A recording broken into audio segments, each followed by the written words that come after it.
Apakah Anda familiar dengan istilah angin duduk? Istilah angin duduk hanya ada di Indonesia.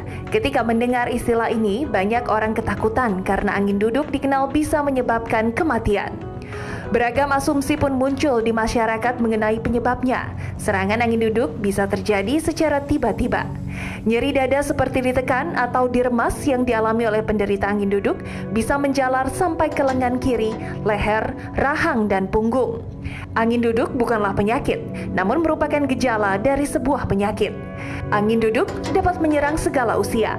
Cepat atau lambatnya reaksi ketika terserang angin duduk amatlah beragam, sesuai dengan daya tahan dan kondisi tubuh.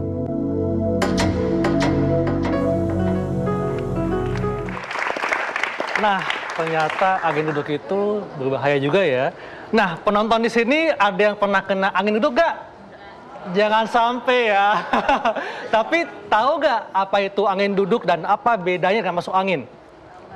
Nggak tahu. Nah, sudah hadir bersama kita ada Dr. Ahmad Faris di sini, spesialis penyakit dalam. Nah, Dr. Ahmad, apa sih sebenarnya yang membedakan angin duduk dan masuk angin biasa? Ya, baik, memang kedua istilah tersebut itu yang berkembang di masyarakat ya, baik angin duduk maupun masuk angin. Kita awali dari masuk angin dulu. Kalau masuk angin itu biasanya pasien atau masyarakat itu mengeluhkan rasa yang tidak nyaman, ya, tidak nyaman baik di daerah dada, perut maupun di punggung ya. Nah, terasanya seperti sensasinya seperti ada angin yang masuk. Nah, memang ini terkait pada beberapa kelainan ya atau beberapa penyakit. Kalau misalnya kita memang ada bukti bahwa itu terkait dengan penyakit, yaitu misalkan yang tersering adalah dispepsia. Dispepsia itu gangguan pada lambung ya. Jadi misalkan kembung, jadi gangguan pengosongan lambungnya harusnya dalam 4 jam sudah kosong, ini masih ada sisa. Kemudian ada aliran balik dari asam lambung, itu pun naik ke atas. Gangguan kontraksi lambung maupun gangguan kontraksi usus halus juga bisa mengakibatkan sensasi dari seperti masuk angin. Selain masalah saluran cerna atas, itu juga bisa seperti kecapean atau kelelahan. Ya. Itu masuk angin, Dok ya? Itu masuk angin. Kalau angin duduk, Dok? Kalau angin duduk, itu sebetulnya yang dipahami dengan angin duduk adalah nyeri dada. Nyeri dada ya? Karena itu dirasakan biasanya pasien atau masyarakat itu mengeluhkan seperti ditimpa benda berat. Ya, ditimpa benda berat atau seperti ditusuk atau seperti diremas. Dan ini berkaitan dengan jantung ya? Ya, seringkali memang terkait dengan kelainan jantung. Tapi memang masih ada beberapa kemungkinan lain ya, selain kemungkinan penyakit. Nah, Dr. Sheila, karena tadi angin duduk ini dengan jantung kaitannya, nah kita sudah kedatangan seorang narasumber nih. Siapa Dr. Sheila? Ada Dr. Rina Aryani, spesialis jantung paru.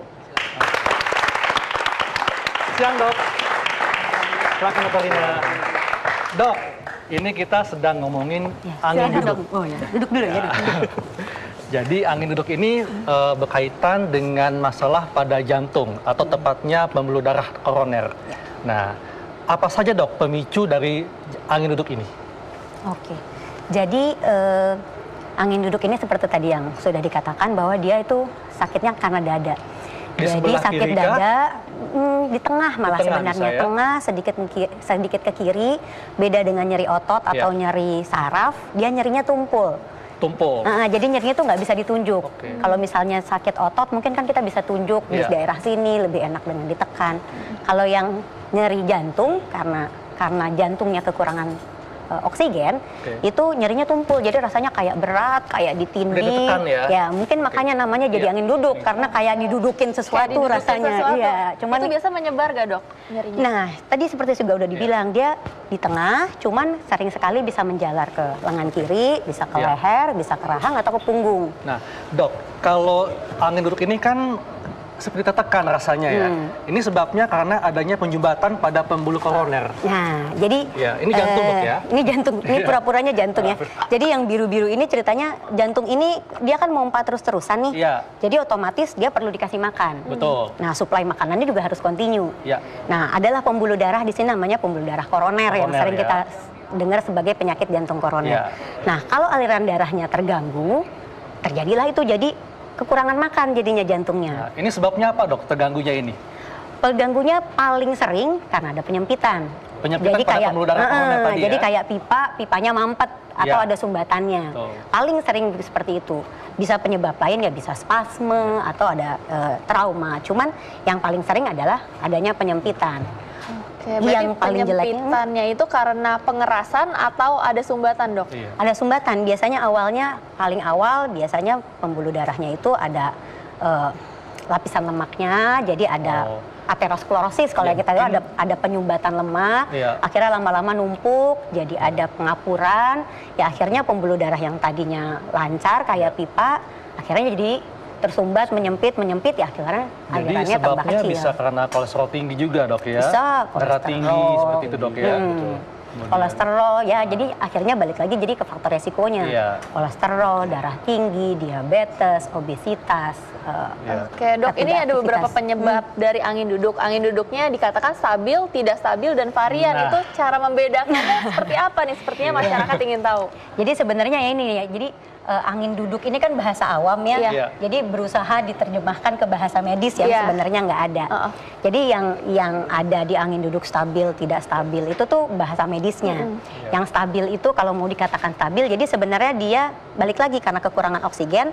Jadi dia hanya muncul kalau jantungnya kita pompa lebih berat. Jadi misalnya kalau pasiennya lagi naik tangga atau lagi olahraga, otomatis kan kebutuhan oksigennya naik kan. Iya, betul. Nah jadi nyerilah dia muncul. Iya. Itu jadi stabil. Jadi ada faktor pencetus dan kalau faktor pencetusnya kita hilangkan, Iya. rasa tidak enaknya hilang. Soalnya kan ada nih kejadian ketika olahraga, Dok, tiba-tiba, aduh sakit dadanya. Iya. Ini yang dikatakan stabil, seperti itu. Kalau dia pada saat aktivitas, habis itu setelah dia mengistirahatkan, hilang. Berkurang. Itu oke. stabil. Stabil. Kalau yang tidak stabil, Ya. seperti namanya, jadi misalnya yang tadinya muncul dengan aktivitas ngangkat berat, Ya. sekarang cuman jalan aja jadi sakit. Jadi progresif, lebih cepat dari yang lebih mudah terjangkit dibanding yang biasanya, atau muncul nggak lagi ngapa-ngapain, lagi istirahat, atau munculnya dalam periode yang sangat lama. Oh. Atau orang yang nggak pernah kena nggak pernah ada keluhan, terus tiba-tiba lagi duduk-duduk manis sakit, itu jadinya tidak stabil. Dan Dr. Faris, ini mungkin sebabnya karena penyakit lama seperti diabetes, hipertensi seperti itu ya? Ya. Jadi kalau kita bicara tentang tadi faktor risiko. Jadi faktor risiko kalau kita belajar pembuluh darah itu sebagai selang, Ya. sebetulnya ada 3 komponen. Ada masalah di selangnya, Ya. ada masalah di aliran darahnya, ada masalah di kalau kita lihat sungai ada suka kotoran-kotorannya. Nah, ada masalah di pembekuan darahnya. Ya. Nah, ketiga faktor inilah yang menjadi faktor risiko utama terjadinya sumbatan. Gangguan pada Ya. pembuluh darah koroner tadi ya? Misalnya kayak tadi kerusakan pada pembuluh darahnya atau pada selangnya. Itu misalnya pada pasien-pasien dengan diabetes, pasien dengan kolesterol tinggi, pada pasien-pasien dengan darah tinggi atau hipertensi, itu terjadi luka ya, terjadi Luka pada goresan pembuluh darah. pada pembuluh darahnya. Tapi ada beberapa faktor lain yang sekarang disebut sebagai non tradisional ya. Jadi faktor risiko yang bukan tradisional. Kalau dulu kan ada diabetes, kolesterol, hipertensi, obesitas. Nah, sekarang ada lagi non tradisional, itu misalkan seperti pada orang-orang dengan penyakit autoimun. Oh, Makanya ada salah satu kemungkinan kalau misalkan pada orang-orang yang masih muda itu terkena angin duduk. Tadi salah satu kemungkinannya jangan-jangan ada. Nah, ada beberapa kebiasaan nggak nih, Dok? Mungkin masyarakat harus tahu kebiasaan apa saja yang bisa memicu terjadinya angin duduk. Ya, kalau kebiasaan satu jelas dari diet ya. Diet dari misalkan tinggi kolesterol, kemudian tidak restriksi kalori, tidak dibatasi kalorinya, kemudian dari aktivitas yang Obesitas, kurang, Dok, ya? obesitas juga termasuk, kemudian tadi aktivitas yang kurang atau gaya hidup sedentary ya, gaya hidup yang terlalu difasilitasi, akhirnya tidak banyak gerak. Oke. Dan Dr. Rina, bagaimana dengan kebiasaan merokok nih? Wah ya, merokok ini nih sebenarnya jahat banget memang dia ya. Jadi mungkin kalau misalnya kita lihat yang sekarang, kalau zaman dulu orang-orang kena serangan jantung tuh umurnya 50 lah bapak kita atau apa. Sekarang kalau kita lihat banyak yang usia 40 kadang-kadang masih muda udah kena. Dan itu sebenarnya yang biasanya paling sering itu adalah rokok. Oh, jadi rokok ini tuh memang sangat jahat dia. Betul. Dia faktor resiko yang sangat kuat untuk serangan jantung. Iya. Oke. Nah, setelah ini Dr. Sheila, kita akan bahas nih mitos dan fakta seputar angin duduk dan bagaimana menolong orang yang terkena serangan angin duduk. Iya. Sesaat lagi jangan kemana-mana, tetap di Ayo Dok Sehat. Iya. Jadi angin duduk ini bukan hal sepele ya. Dia bisa menyerang siapa saja dan kapan saja Dok ya, tiba-tiba. Nah, Dokter Rina, kalau misalnya kita melihat atau mungkin teman dekat kita atau saudara kita terkena angin duduk, nah ini apa nih yang bisa kita lakukan?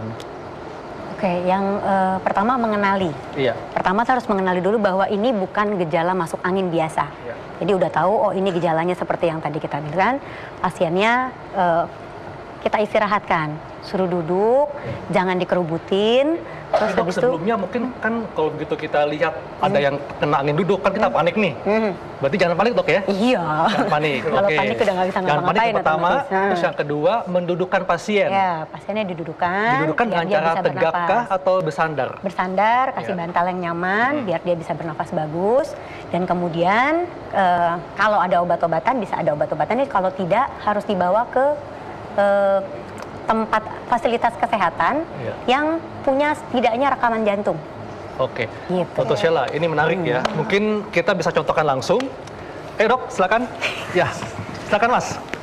Nah, misalnya, ya ini misalnya Dok ya, Mas siapa namanya nih? Wahyu. Mas Wahyu tiba-tiba kena angin duduk. Nah, Oke. apa yang mesti lakukan Dok? Oke, jadi kalau masnya, jangan sampai ya mas ya, karena duduk, ya masnya kita dudukan. Dudukan Terus habis berarti, mas, yuk, ini Mas, mau nggak, ini Mas. Dudukan. Duduk, kalau Ya. misalnya bajunya Disangga bantal Dok ya? ya disangga bantal, kerahnya bisa dibuka satu biar tidak tercekik, terus habis itu jangan dikerubutin. Oh, Terus oke. kemudian kalau misalnya ini serangan jantung, ada obat pengencer darah. Iya. Mungkin kita kenal namanya aspirin. Nah itu bisa disuruh Kalau dia punya Dok ya kalau misalnya punya. ya. Oke. Kalau enggak, ya pada saat Ya. diistirahatkan, langsung cari tempat fasilitas kesehatan terdekat. Jadi dibawa Ya. untuk berobat. Jangan dikerok, jangan dikasih balsam dulu, secepatnya dibawa. Secepatnya. Nah, Karena Dok, Bapak ini kan ada golden periodnya ya Iya. Dok ya. Nah, secepatnya itu berapa lama Dok? Jadi angin duduk yang serangan jantung ini tuh ada beberapa tipe. Ya. Nanti biasanya dokternya yang akan mengetahui tipe yang mana. Ada satu tipe yang disebutkan sebagai namanya ada serangan jantung dengan gambaran EKG tertentu, itu membutuhkan tindakan segera. Dikasih pengencer darah, jadi diinfuskan pengencer Ya. darah, itu targetnya 30 menit. Kemudian ada lagi yang dipasang ring yang seperti kita lihat. Jadi dari sejak masuk ke rumah sakit sampai dipasang ring itu 60 menit. Oke. Gitu. Jadi ada target yang mesti dicapai. Dok, kalau kena angin duduk ini kan masih sadar orangnya ya. Iya. Tapi bagaimana misalnya dia sudah nggak sadarkan diri? Nah, Nah, Mas, silakan Mas. Nah, misalnya tiba-tiba nih masa pingsan kan. iya. Nah, yang kita lakukan adalah kita baringkan Ya. di ya. Kalau misalnya tidak sadarkan diri, kita cari ditidurkan di alas yang keras. Yang keras ya. Jadi jangan yang mentul-mentul Jadi jangan di kasur ya. Kalau sebab kalau di kasur tuh nggak efektif yang mau Oke. kita kerjakan. Ya. Terus pastikan dulu nggak sadar. Jadi Nah, jangan lagi gimana tidur dokter tiba-tiba mastinginnya nih? ya lagi kita panggil aja, kita goyang, Pak, Mas, dibangun-bangunin, ditepuk-tepuk, yakin ini tidak sadar, Tepuk-tepuk baru ya. Mas, ya, gitu. tepuk-tepuk, digoyang-goyang, pastikan bahwa ini tidak Tapi sadar. nggak boleh digaplok dok ya. Nggak boleh jadi biru ya habis itu ya. Nyeri boleh gak Dok? Apa? Dikasih rangsangan nyeri boleh gak Dok? Boleh, ada yang bilang boleh dikasih rangsang nyeri, ada yang dibangunkan saja. Oke. Sebab rangsang nyeri kan kadang-kadang beda. Kalau kita mau ngasih rangsang nyeri, kita tekan di daerah sini atau kita Iya. tekan di dahi, Oke. boleh. Oke. Nah, misalnya nggak respon nih. Nah, begitu yakin ini nggak sadar, Ya. yang pertama kali harus dilakukan adalah teriak minta tolong. Sebab kan sering sekali kita sendirian dulu ya. kan. Jadi nanti kita udah sibuk tapi nggak ada yang bantuin, akhirnya yang bantuin ikutan pingsan. Betul Iya. dok. Jadi teriak minta tolong, mau telepon Iya. atau mau teriak, tolong ada yang tidak sadar. Iya. Setelah itu baru kita lakukan namanya kompresi dada. Penekanan pada dada. Penekanan pada seperti apa, dada. Dok? Seperti apa? Nah, Langsung, Dok, contoh. contohkan. Ini sabar ya. Masnya pingsan nih tanya ya. Pura-puranya pingsan ya Mas, jadi mau diapain Merem, aja nggak merem. boleh protes. Jadi penekanan pada dada itu kalau laki-laki gampang, kita cari putingnya, terus Ya. kita taruh tangan kita di tengah-tengah di dinding Ya. dadanya. Kalau perempuan, kita ulu hati, kita cari ulu hatinya, kita pasang 2 jari, Ya. kita taruh 2 jari di atasnya, terus baru kita taruh tangan di sini. Taruh tangannya di dinding dada Yang berarti ya. ditaruh tuh bagian ini, Dok ya? Yang ini nih. Bagian apa? Jadi telapak nanti kita bawahnya akan ya? menekannya pakai 2 tangan, Ya. tapi nanti jadinya begini. Oke. Jadi kita ngerjainkan begini, Ya. terus habis itu nanti kita tekannya pakai ini. Oke. Ini kita taruh di dinding dada. Maaf ya Mas. Ya. Jadi begini, Ya. tangannya lurus. Terus? Jadi kita menekannya pakai badan, jadi nggak gini gitu. Jadi Kitanya- mesti pakai ya, beban nggak badan, kayak Dok, ngulek ya? sambel jadinya yang gitu, tapi ininya lurus, Ya. terus berikan penekanan terus. Ya. Ini penekanannya berapa dalam, Dok? Dalam Apakah sampai 6 cm ya, dalamannya? ada yang bilang sampai 5 cm. Iya. Cuman kan ngitung sentian juga susah ya. Iya. Betul. Jadi yang penting kita tekan aja sampai dia memang setidaknya turun 1/3 dari rongga dadanya. Jadi rongga dadanya berapa? Kira-kira turun 1/3 gitu. Iya. Terus habis itu kita tekan 100 kali per menit. 100 kali per menit? Ya. 100 kali per menit. Jadi kalau kita biasanya menggampangkannya tuh jadi kita hitung dan 1, dan 2, dan 3, dan 4, dan 5, dan 6. Nah. Terus sampai kita mendapatkan bantuan. Nah, Kalau kapan seperti harus itu- dilakukan nafas buatan, Dok? Nah, itu dia. Nafas buatan itu ada 2 versi. Iya. Kalau tenaga medis wajib. Wajib. Kalau yang orang awam, keluarga atau apa, kadang nggak tahu caranya jadi malah repot. Boleh dikerjakan setiap 30, kita hitung sampai 30, kita kasih bantuan nafas. Jadi setiap 30 kompresi, 1, 2, 3, sampai 30, habis itu kita kasih bantuan nafas. Oh, tenang. Cuman kalau ragu, ya. Karena kan jijian, iya, masalah atau enggak higienitas yakin ya. ini orang bener apa enggak, habis Habis makan ngapain. jengkol besok lagi. Iya, itu nggak usah. Oke. Mau dikompresi terus pun tidak Jadi apa-apa. nafas buatan boleh dilewatkan.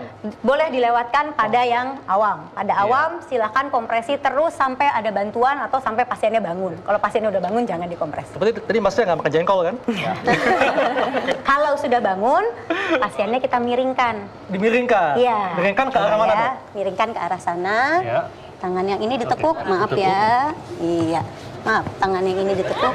Maaf ya, Ditekuk. tekuk Mas. Oh, Mas gini kan ya? ceritanya nggak sadar Mas. Iya. Tangan yang kaki yang ini ditekuk.